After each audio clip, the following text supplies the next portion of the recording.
સાણંદ તાલુકાનું વિરોચનનગર ગામમાં ઘરોમાં પાણી ભરાયું. ગામથી હાઈવે સુધી 5 ફૂટ પાણી. ગામના લોકો બહાર નીકળી ના શકે તેવી પરિસ્થિતિ થઈ ઊભી. અંદાજિત 3 કિમી સુધી રોડ પર ફરી વળ્યા વરસાદી પાણી.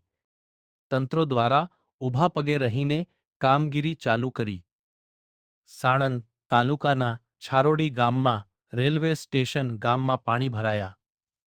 સાણંદ તાલુકાના શેલા ગામમાં પાણી ભરાયા. સરપંચ દ્વારા લોકોને બહાર કાઢવામાં આવ્યા અને પાણી કાઢવાની કામગીરી ચાલુ કરાવી સરપંચ દ્વારા.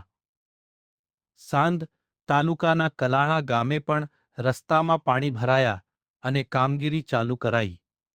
સાણંદ તાલુકાના બીજા અન્ય ગામમાં પણ પાણી ભરાયા હતા અને કેનાલ ઓવરફ્લો પણ થઈ હતી. રોડ રસ્તા ઉપર પાણી ભરાયા અને લોકોને આવવા જવા માટે મુશ્કેલી પડી રહી છે.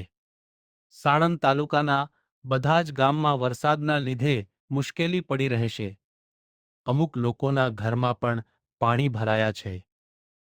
સાણંદ તાલુકાના ગ્રામ્ય વિસ્તારમાં તંત્ર દ્વારા કામગીરી ચાલુ કરવામાં આવી. Cameraman Afzal Khan Pathan, reporter Bahelol Malek, Sanand. સાણંદ તાલુકાના વિરોચનનગર ગામમાં ભારે વરસાદના કારણે ખૂબ જ કમજીવાસ, દલિતવાસ અને ખાબોરીવાસ પછી મલેકવાસમાં ખૂબ જ પાણી ભરાયા હતા. પણ લોકોની સમસ્યા ગામના તમામ ભાઈઓને આગેવાનોએ તમામ મદદ કરી અને સ્થળાંતર કર્યા અને લોકોનો ખૂબ જ પરિસ્થિતિ ગંભીર હતી. પણ લોકોનો આવવા જવાના રસ્તાઓ ઝાડ કટિંગ છે, પાણીનો રસ્તા નિકાલ કરી અને સુરક્ષિત જગ્યાએ અમે લઈ ગયા છે. વિરોચનનગરના તમામ ગામના આગેવાનો, સરપંચશ્રી, ડેપ્યુટી સરપંચ અને તમામ આગેવાનો સાથે મળી અને ગામનું સુખાકારીનું કામ કરેલ છે. 2 દિવસથી જે ભારે વરસાદ ચાલી રહ્યો છે તો આ વિરોચનનગર ગામમાં જે નુકસાન થયું હતું, લોકોને ઘરમાં પાણી ઘૂસી ગયા હતા, ઝાડ બી રોડ ઉપર પડી ગયા હતા. તો આજે અમારા ગામના સરપંચ તથા ઉપસરપંચ બંને આવીને બધા લોકોની મદદે વારે આવ્યા છે આજે. અને એમને જેસીબી બોલાવીને, તમે પાછળ બી જોઈ શકો છો, જેસીબી બોલાવીને જે રસ્તા ઉપર જે ઝાડવા પડી ગયા હતા, વાયરના થાંભલા ઉપર બી એ બધા સાઈડમાં કરાયા તથા લોકોના ઘર પડ્યા હતા. તે બધું લોકોની ખૂબ જ મદદ કરી અને જે અમુક લોકોને જમવા હજુ પણ પાણી છે, લોકોને જમવાની બધી વ્યવસ્થા બી કરી આપવાની એમને બાંહેધરી આપી છે.